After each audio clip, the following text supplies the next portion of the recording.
Salut à tous et bienvenue sur Avis Express, votre testeur de produits d'origine chinoise pour le test de la caméra stabilisée Fimi Palm. Alors Fimi, c'est une marque qui s'est illustrée à l'international grâce à son partenariat avec Xiaomi dans l'univers des drones. Ils sont parvenus à concevoir des drones à la fois pas chers et vraiment de bonne qualité. Du drone à la caméra stabilisée, il n'y a qu'un pas, puisque les drones sont déjà équipés de ce type de caméra. C'était logique d'en faire une, mais cette fois-ci qui tient dans la main. J'aime bien donner mes premières impressions à chaud et la première chose que je remarque, c'est l'angle qui tranche réellement avec la DJI Osmo qui a seulement un angle de 80 degrés, là où sur la Fimi Palm on a du 128 degrés et ça, croyez-moi, ça fait la différence. Sur la DJI Osmo, voilà ce que vous verriez uniquement un visage au travers de la vidéo que je suis en train de vous faire, alors qu'avec la Fimi Palm vous avez au moins un recul sur le haut de mon torse. Ça ne se traduit pas uniquement que dans le plaisir de voir ma petite personne un peu plus en gros plan, ça se traduit surtout par un angle de vue beaucoup plus sympa pour les vidéos que vous allez réaliser, notamment en extérieur. Autre chose très sympa, j'ai le soleil pile en face de moi et l'écran reste malgré tout super lisible. On a du 600 nits et ça, croyez-moi, c'est un gros avantage en extérieur. Par contre, la calibration de l'écran lui-même est pas merveilleuse. On peut dire que ça tire sensiblement vers le vert. Alors en même temps, il y a beaucoup de vert autour de moi. Là, si je filme le ciel, je ne vois absolument pas le bleu. Je vais voir essentiellement un amas blanc. Je vais pouvoir distinguer, voilà, qu'il y a le soleil de ce côté-là, mais on n'est pas dans l'écran, on va dire, le mieux calibré en matière de couleur que j'ai pu voir à l'heure actuelle. C'est pas une GoPro. Ce que vous allez remarquer tout de suite, c'est que la caméra suit votre visage, peu importe ce que vous faites comme mouvement. Ça, c'est vraiment génial. Je l'ai pas du tout synchronisé avec mon smartphone ni rien. Je viens à peine de l'allumer et immédiatement le réglage, on va dire, est le bon. En tout cas, c'est celui que moi j'ai envie d'avoir, avec un mouvement, je sais pas, tout en douceur, j'allais dire très smooth, mais c'est un petit peu ça l'idée. Je pense que vous l'avez compris. Il n'y a pas de mouvement de bascule rapide de la caméra. Si moi j'essaye de me décaler, elle revient tranquillement vers moi. Alors elle y va tout doucement, exactement comme ce qu'on pourrait attendre d'un drone, c'est-à-dire d'avoir un mouvement de caméra comme dans un film, un mouvement souple, un mouvement tranquille et non pas quelque chose de très saccadé, de très rapide qui finalement donnerait une mauvaise sensation sur la vidéo finale. Et dernière chose que je voulais vous dire, pour boucler la partie prise en main, c'est ultra simple. Il y a deux boutons, un bouton d'enregistrement qui sert à l'allumage aussi de la caméra et un joystick, comme vous pouvez le voir. Je peux faire tourner la tête de la caméra. C'est vraiment du plug and play, vous n'avez absolument aucune phase d'apprentissage, vous la prenez, vous l'allumez et ça marche directement. Je vais vous la présenter un peu plus en détail. Allez, je vous présente la Fimi Palm un petit peu plus en détail. 12 cm de haut, 120 grammes, elle tient dans la main, elle tient dans la poche. Le fonctionnement est extrêmement simple avec ici l'unique bouton d'action qui vous permettra de lancer notamment la vidéo. Vous avez ici un petit joystick qui vous permettra de diriger le capteur de la caméra à droite, à gauche, en haut, en bas, comme vous en avez envie. En dessous, outre le pied en caoutchouc, vous avez le port de chargement en USB-C et une très grosse batterie à l'intérieur qui devrait lui donner 4 heures d'autonomie. Ça me change de ma GoPro qui commence à galérer au bout d'une demi-heure. À l'arrière, outre le grip, vous allez retrouver un pas de vis qui permettra d'attacher la caméra et de lui faire adopter des positions un peu plus statiques que si elle était dans votre main. Et sur le côté, vous avez trouvé le port par carte micro SD qui malheureusement n'est pas fermé, mais de toute façon, la caméra de base n'est pas étanche. Et ici, vous avez une petite attache pour la dragonne. J'ai changé la lumière de ma caméra pour vous présenter l'écran qui est tactile avec accès aux différentes fonctionnalités. Vous avez Wi-Fi, verrouillage, l'affichage, la luminosité. Je vais vous présenter les différents modes de la caméra. Le mode follow, vous le connaissez, on l'a vu en début de vidéo, c'est celui qui garde le focus sur votre visage et ne vous quitte jamais, quel que soit le mouvement que vous allez faire. Et puis je vous l'ai déjà présenté au début, le mode follow. Donc là, je fais juste bouger mon bras, je vais vraiment laisser ma tête comme ça tourner sur le côté. Je vais même fermer les yeux et normalement, elle devrait être en mesure de me détecter. Alors j'ai mis une vitesse de rotation assez lente, c'est pour ça que finalement vous voyez mon visage sortir du cadre. Mais si je mets une vitesse de rotation plus rapide, elle devrait me suivre peut-être un petit peu mieux. Je vais vraiment la bouger rapido. Ah, elle revient, elle finit par me retrouver gentiment. Cool. Le mode FPV, c'est celui que vous allez choisir en promenade pour donner le sentiment à vos spectateurs d'être à votre place, de voir ce que vos yeux voient. Là, je vous montre le mode FPV, donc c'est vraiment comme si vous étiez à ma place. Voilà, je me promène et ce qu'il y a en face de moi sera ce que vous voyez vous à la caméra.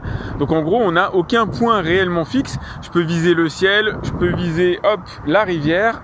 Impeccable. Le mode pitch lock va permettre de garder la caméra stable sur un plan horizontal. Ça se traduit par une caméra verrouillée sur le plan horizontal. Donc là, vous voyez, je la déplace à gauche, elle tourne à gauche, je la déplace à droite, elle tourne à droite.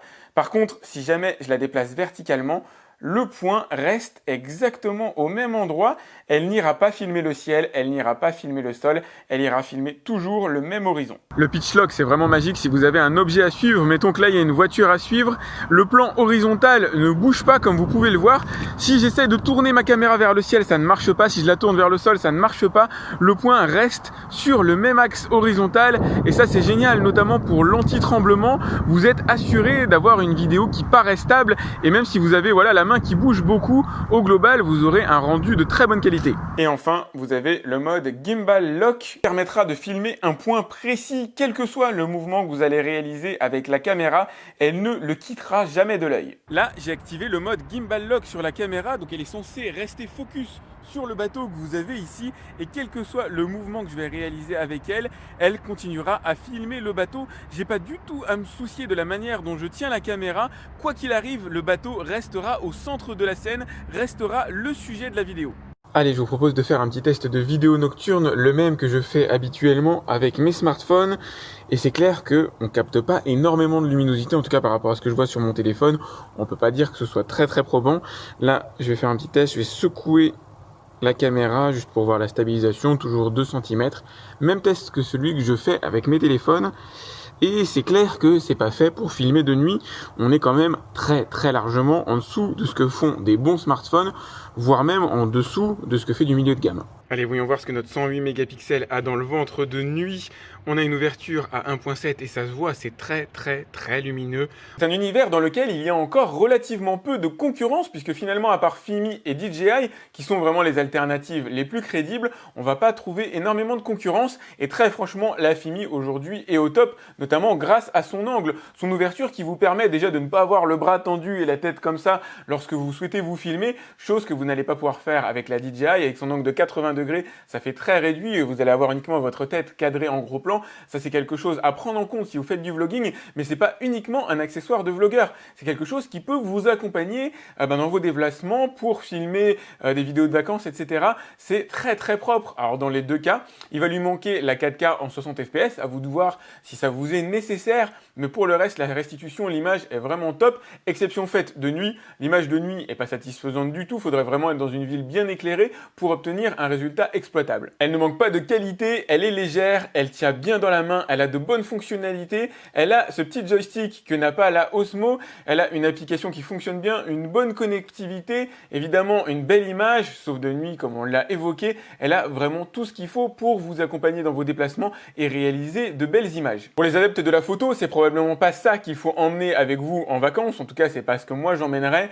Vous allez avoir une sauvegarde uniquement en JPEG, après on aime ou on n'aime pas, en ce qui me concerne ça me suffit puisque je vais plutôt l'utiliser pour du pro, on va dire web, ou la partie vraiment purement personnelle. Le JPEG c'est plus que largement suffisant. Pour d'autres, de toute façon à mon avis, il faut vous tourner vers des formats d'appareils photo. C'est pas ce genre d'appareil qui va vous suivre, ça c'est vraiment pour de la vidéo et à ce niveau-là c'est idéal. La stabilisation est bonne, les modes de suivi sont vraiment impeccables, c'est du pur bonheur. Et si en ce qui me concerne, je la classe devant la DJI, faut avouer que la comparaison par exemple avec le monde de chez GoPro est plus difficile. C'est pas du tout le même concept, mais une GoPro va vous fournir une qualité d'image et une stabilisation meilleure que ce que vous allez avoir sur la DJI évidemment. Moi, j'ai la GoPro 8 à la maison et c'est avec ça que je tourne mes vidéos en extérieur et c'est clair que c'est une vraie addiction. Par contre, la GoPro est plus de 2 fois plus chère que cette caméra-là. Une chose est certaine, c'est très très pratique à avoir sur soi, très pratique à avoir dans sa poche. C'est plug and play, ça se sort immédiatement, ça fonctionne immédiatement et ça c'est génial. Aucun paramétrage, aucun réglage. Dès lors que vous avez quelque chose à capturer, ça va marcher tout de suite. Et ça, je vais pas dire que ça n'a pas de prix, mais mine de rien, c'est très important. Quand vous devez faire des installations complexes en extérieur, à chaque fois que vous voulez prendre une vidéo, que vous voulez faire quelque chose de bien, franchement, à la longue, ça saoule. Faut vraiment en avoir une utilisation professionnelle pour en arriver à ce genre d'extrémité. Pour une utilisation alors pro de niveau léger ou personnel, ça c'est largement suffisant, c'est vraiment top, vous avez un super niveau de qualité d'image, rien à voir avec des caméras low cost que vous pourriez trouver autour d'une centaine d'euros. Croyez-moi, ça n'a rien à voir, c'est le jour et la nuit, investissez plutôt là-dedans que de prendre des caméras à 60-100 euros qui vous restitueront une image franchement, je vais pas dire dégoûtante, mais j'en ai testé beaucoup et vraiment, c'est pas satisfaisant. Ce que j'ai pu tester jusqu'ici, c'est assez rare. Il faut avoir des bonnes marques dans l'univers de l'imagerie pour avoir derrière un bon rendu. Et là, pour le coup, Fimi est une bonne marque en devenir, peu connue encore, mais croyez-moi, c'est une marque à suivre. Si vous avez aimé cette vidéo, n'hésitez pas à la liker. Je vous ai mis le lien pour l'acheter directement dans la description comme d'habitude. N'hésitez pas à vous abonner à ma chaîne, c'est important, à cliquer sur la petite cloche qui vous permettra d'être alerté lorsque je lance une nouvelle vidéo. À partager cette vidéo si vous avez des amis vlogueurs, si vous connaissez des personnes intéressées par ce genre de produit. Moi, ça me permet de me faire connaître, c'est important pour moi. Et je vous dis à très vite pour un autre test de produits d'origine chinoise ou pas sur AliExpress. Salut!